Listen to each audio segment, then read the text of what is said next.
or state governments always look for business to enforce their laws. For collection, okay, I haven't had a chance to read through this. From tax collection to immigration to environment, huge costs to businesses that needs to be considered when possessing or passing new laws. I guess, how do you gentlemen look at that particular question? What would be your views on that? And I'll pass this on down. Everybody here okay? I think that's a problem. Relying too much on business to carry out the obligations that are put on it by the government just takes more paperwork, more time, and takes away from that business being able to do what it's in business for, to create profits and bring in the money that keeps the people employed and keeps the business as an ongoing concern. So I think government should be very careful about doing that. It should keep that to an absolute minimum. I would echo those same comments. We see on a continued basis where government expects private business and even individuals to be able to carry the ball. Visiting the Petco this morning, we had several examples that came out in terms of unfunded mandates coming back to our communities. How's that impacting people at home? When you're looking at your utility bills, looking at your water bill, your light gas bill, those are costs that are being passed on. And some of the comments that I've received walking through the streets of Pueblo are people questioning and saying, there was a time when we were able to provide for our family and we were able to do things.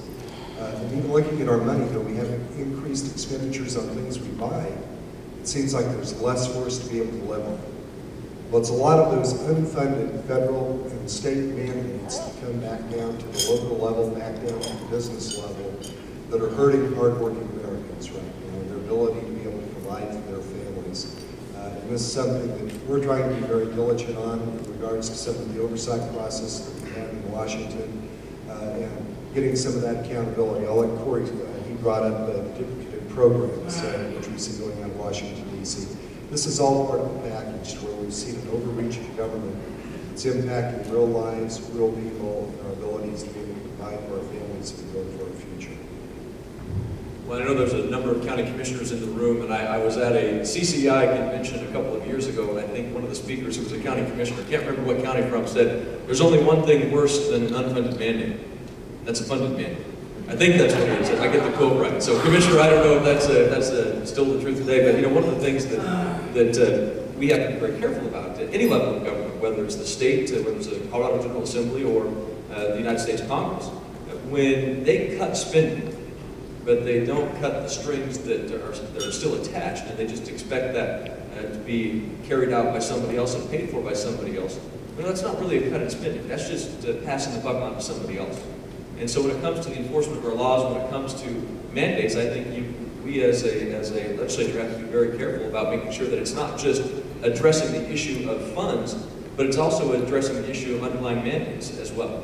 And to expect the counties to pick up the ticket or the states to pick up the ticket, I think that's something that we've got to be taking a very hard look at as policies emerge around cutting spending and reducing the size of government. All right, the next question would be for Congressman Tipton. Be specific here. How do budget cuts create jobs? When we're talking about reducing the size of government, let's talk again about that $14.3 trillion in debt that this nation has. When we're talking about debt, just like in our individual lives, what does that mean? You have to pay it back? You do. That is money that's being taken out of the private sector that can be able to create jobs right now, to be able to get our people back to work. We're just hearing the numbers, 10.5% in Pueblo County. Nationwide, 9.1% unemployment that is out there. Had a stimulus package that was passed, $787 billion, actually to add up to well over $1 trillion when you take all the components into place. We were promised that unemployment would not rise above 8%. It did. These are debts that we are going to have to be able to pay back. So is there a better solution? I believe there is. We need to be empowering that private sector to be able to create jobs. You know, we hear a lot of examples as we're going through a variety, every one of our communities right now, in terms of regulations. I've been in all 29 counties of the 3rd Congressional District, and I found it remarkable at every one of those meetings that we've gone through. Within no more than 10 minutes, government regulations, be it from city councils, county commissioners, individual business people, organizations, came up. Regulations stripping off dollars and our ability to be able to create jobs. When we're talking about government programs, oftentimes this isn't a choice between good and bad. But the one thing that we must understand is if we continue on that trajectory right now of increased government spending, it will collapse. We simply cannot afford to continue to build trillions upon trillions of dollars, because think of it in this way. Are you allowed with your checkbook, with your credit card, just to have unlimited spending in perpetuity? Do you ever have to pay the bill? We all do. The time has come for the United States to show that same responsibility. That will actually get more money back into the private sector and create private sector jobs, which will create more revenue creators and reduce the debt in this country. All right, the next question is for Congressman Gardner. You supported the Ryan bill that proposed to cut $400 billion for Medicare. Are you still in favor of cutting Medicare to that level? Well, first of all, in 9 to 13 years, Medicare is bankrupt. That depends on if you're using the Congressional Budget Office numbers or if you're using the Treasury's numbers. 9 to 13 years, Medicare goes bankrupt. Medicare, as we know it, was fundamentally changed when the President passed his health care bill just a couple of years ago, which cut hundreds of billions of dollars out of Medicare and created an independent payment advisory board that will take over our health care decisions. An unelected board of bureaucrats who will make decisions separate from Congress. The way that we will preserve and protect Medicare for future generations, one idea is through the House budget. It's simply not true to say that it ends Medicare. It's simply not true to say that this cuts Medicare, because you'll receive that average benefit, it actually increases. If you are somebody who has less money, you'll receive more benefits. If you have higher income, you're going to receive less.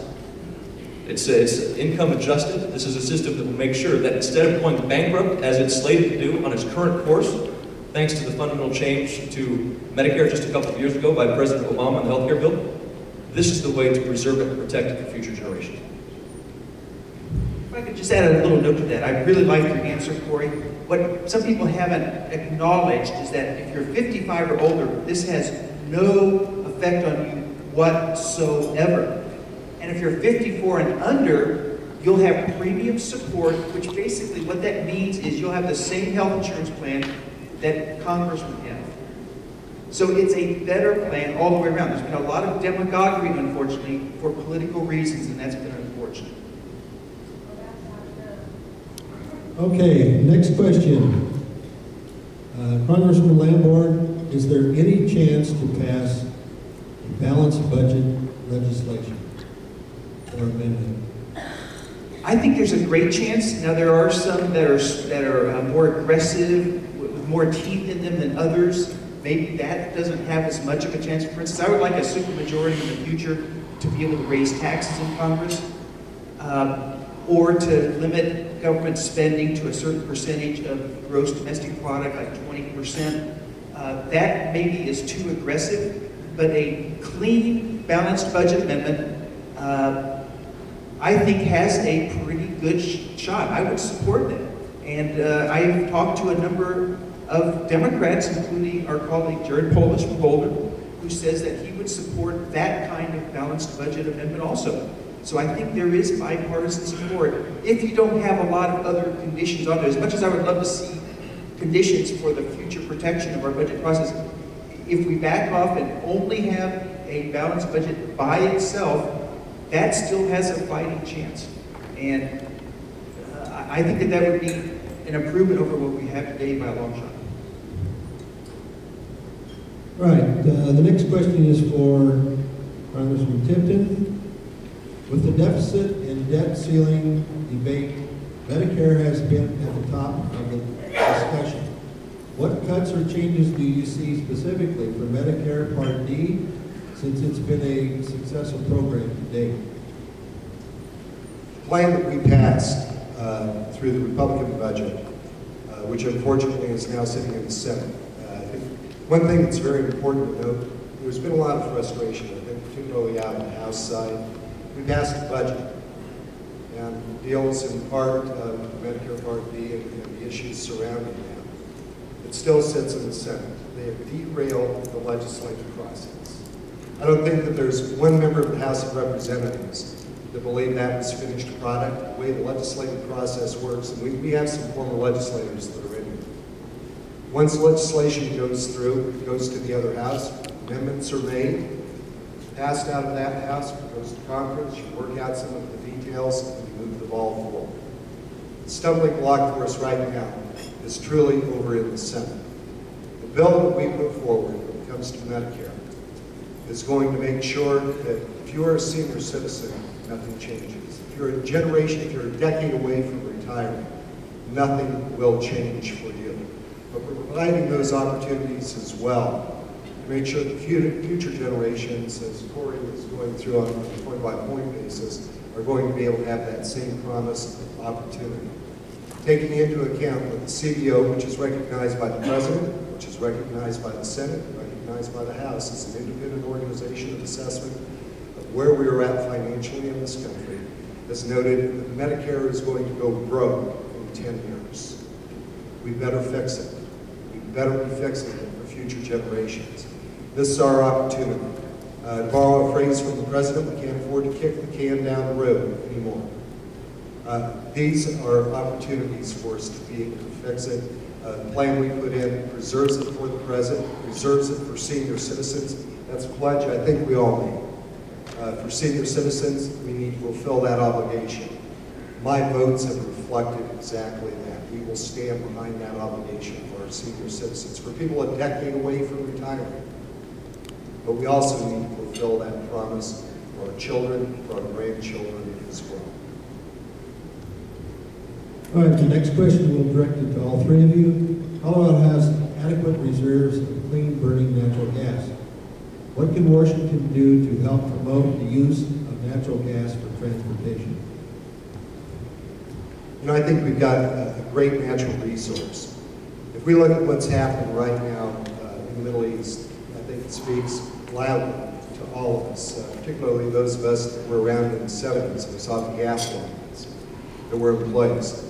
We must establish a national energy policy in this country. If you look at Egypt right now, it's in turmoil with the fall of Mubarak. You have the Islamic Brotherhood, which had about 30% of what is the equivalent of their Congress, now trying to position themselves in Egypt.